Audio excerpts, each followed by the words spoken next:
guess what I got? So it only took 4 months, but you guys have been asking about it. I've been dying for it, and it's here. And we are at Sea Clear Power right now with my buddy Nathan, and we're gonna put it on this boat right here. So if you guys have watched the videos, you guys know I am running the Sea Clear Power harness, and that's thanks to my buddy Nathan right here. He actually designed that thing. It has made my graphs, I'd say like 20 to 30% clearer, dude, and you really pick up on it, especially when we get into this offshore season, which is coming up right now. But Nathan, where can they find you if they want to do either an install, if they need any tips on the Active Target and that? Where's the best place to get in contact with you? You can call me 256-436-9604, or you can go on the website seaclearpower.com. There's a place for the email as well, or my email is nathan@seaclearpower.com. So any of those, I'll be sure to get back to you. So Nathan, I want to ask you right off the bat, how much am I going to love this thing, dude? You showed me a little clip. We're going to show you a little clip of how this thing functions a little later in the video because he has one installed, and it's stupid. But how much am I going to like this thing?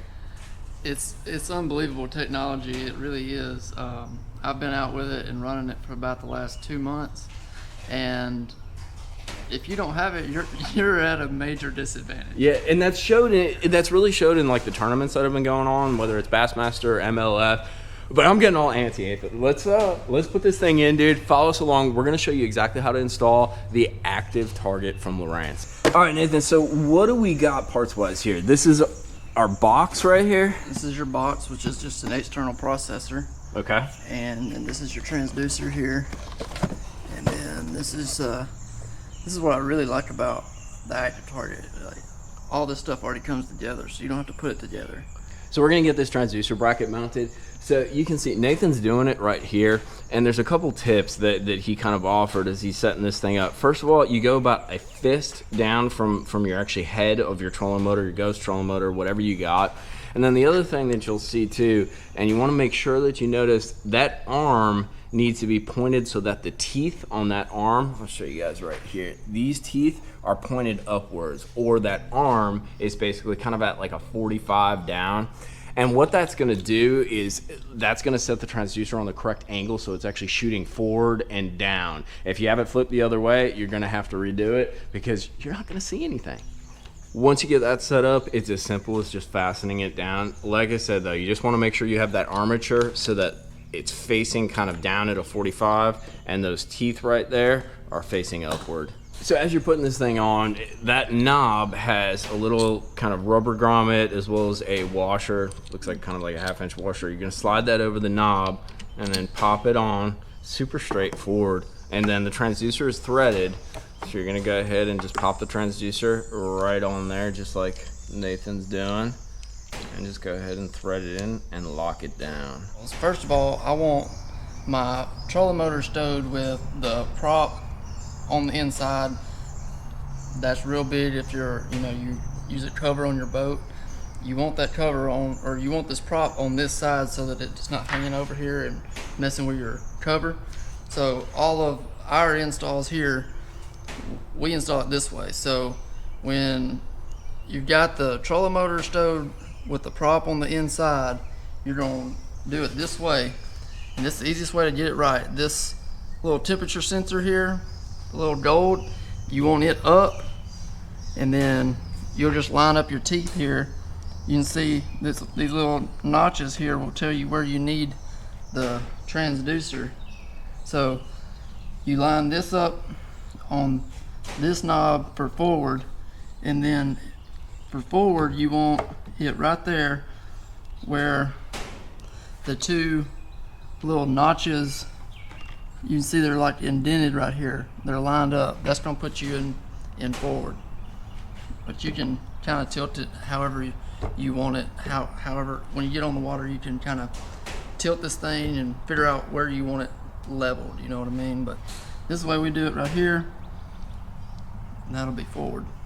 And then if you wanted to go to perspective mode, or scout mode, excuse me, you would just turn this and line those two up, and then turn this and line those two up, and then so you can easily change between scout and forward. You know, if you guys have watched any of my personal install videos, you know how much I am a fan of zip ties. And I've always used zip ties to run my wires and that. But what's kind of interesting, we were looking at Nathan's boat, and he has an Active Target installed as well. And I noticed that he uses electrical tape instead of the zip ties. And I'm actually really liking it, because one shortcoming that you get with zip ties is, even if you put them as tight as you can possibly get them, you still get wire shift, like it'll spin around the shaft. With this tape, it's going to keep it situated, keep the wires situated and oriented exactly the way that you put it on, so it's not going to shift. You might have to retape it down the line at some time, but it's a lot more stable of a setup than it is with those zip ties. I still believe zip ties can solve all the problems in the world, that and duct tape, but this, I think, is going to be a much better way to mount this wire, because one thing you'll notice about this Active Target wire is it is super duper thick, dude. Super duper thick. So as Nathan mentioned, with leaving a little gap down at your Active Target transducer with a wire so that you can have mobility, you need to do the same thing on the trolling motor shaft up here, because this is where that trolling motor shaft pivots. You go from the non-pivoting portion to the pivoting portion. So that gap, when that trolling motor spins, when you turn it basically with your foot pedal, you're going to need the space for that wire to shift. Otherwise, it's basically going to lock up the motor. So another kind of little thing that you need to pay attention to, not a big deal, but it's a big deal if you get on the water and forget about it. So make sure you're leaving a little gap in your wire, whether using zip ties or electric tape, when you hit that transition between the pivotal part of the shaft and the non-pivoting.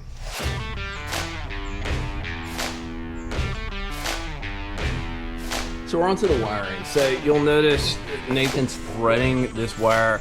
You'd think he'd want to thread it up through my mount, but he's actually threading it down, because Nathan, I assume this is the wire that's going to go to the box, correct? Correct. Okay, so you're going to want to thread it through whatever mount or whatever gap you have in the front of your boat that goes into kind of the front hull. You're going to go through that, and then basically we are going to slide down right here and mount that box right here and run that wire to that box. So we're gonna get this box all connected here. So basically you plug in your power cable. That's what's gonna have those three or four different colored wires on the end of it. And then you're gonna have your Ethernet cable. And then this is the fat cable that we ran from up here, all the way from the motor down through the rod box.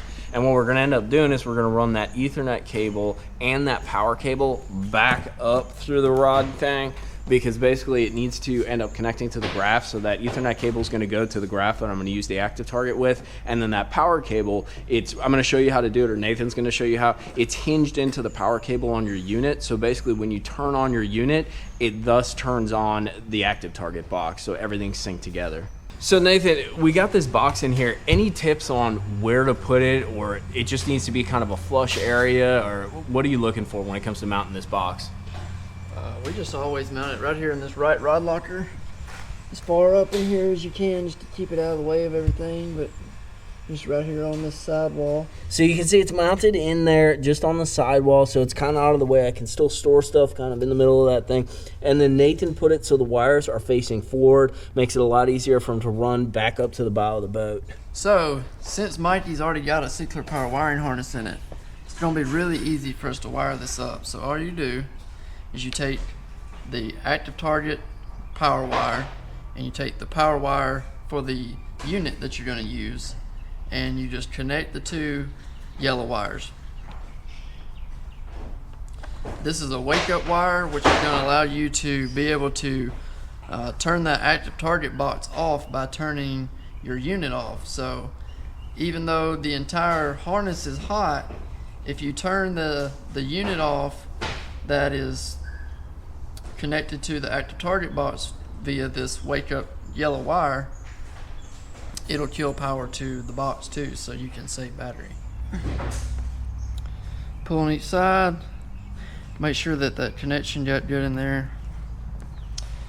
Now you're going to take your two hots, one for the Active Target box, one for the unit, and you're going to fuse each one. Alright, so anytime you're connecting something to the Cycler Power wiring harness, always take the connectors off of the harness and put the connectors on your units first. So you just take all your fuses. You see we fused the Active Target box in both units that Mikey's running up here at the bow. And so you put your tip of your connector on, like that. Push it through to where you can see the wires come out, and then just twist the connector on.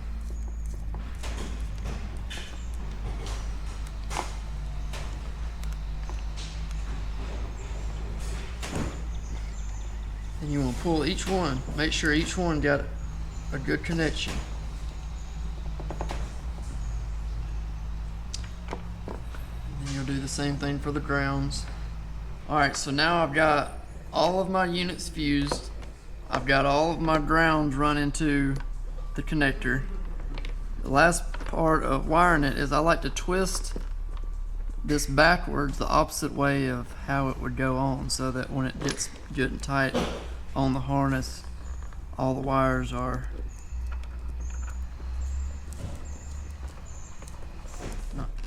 you see Mikey's had this in his boat for what, 2 years?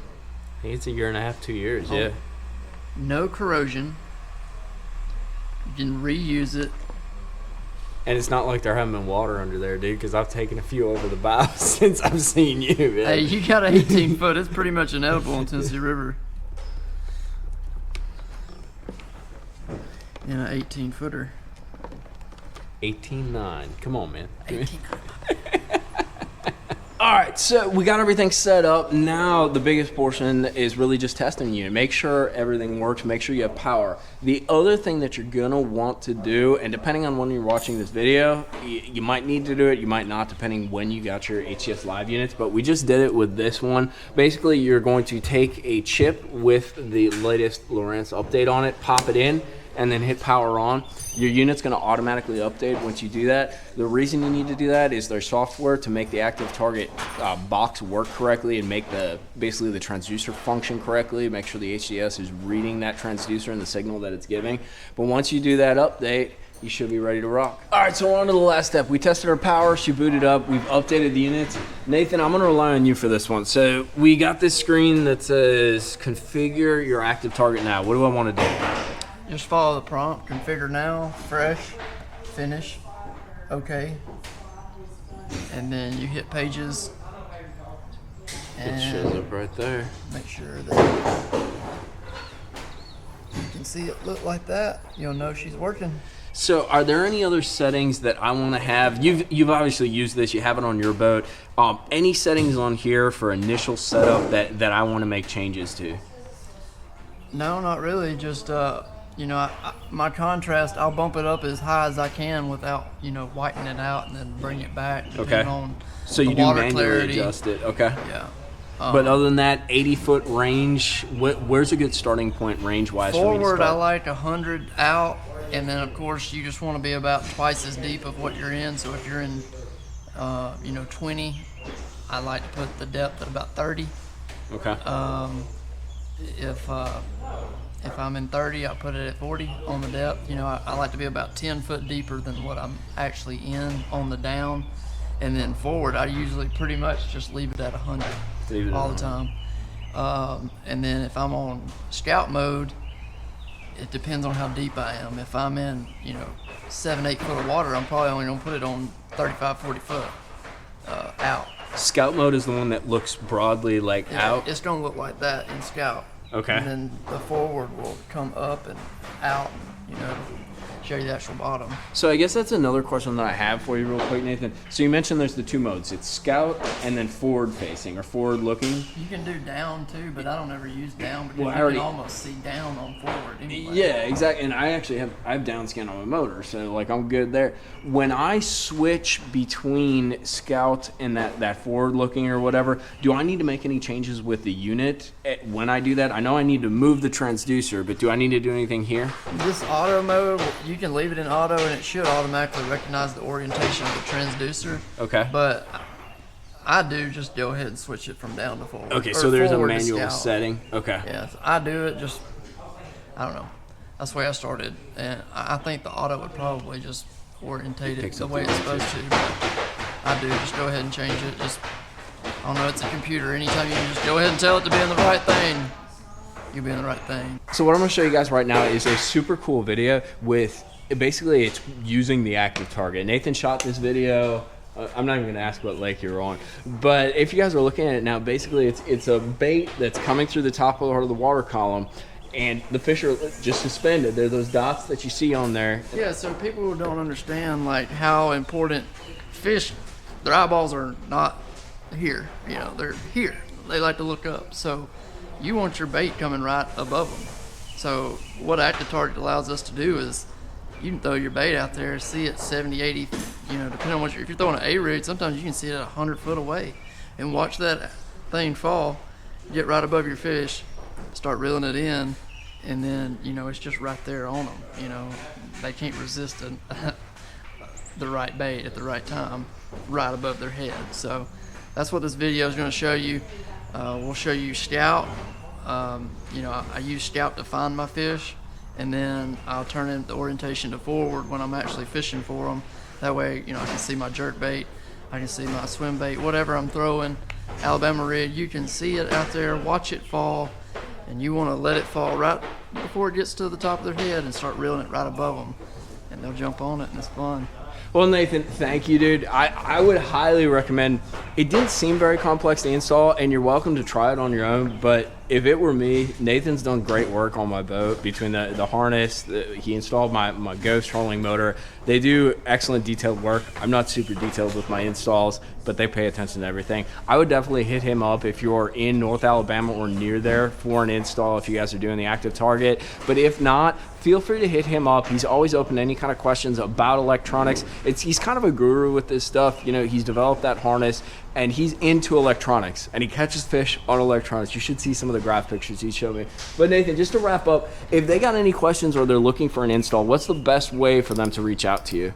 Just by phone is the best, 256-436-9604, or you know, if my mailbox is full, email me, Nathan, Nathan, at seaclearpower.com.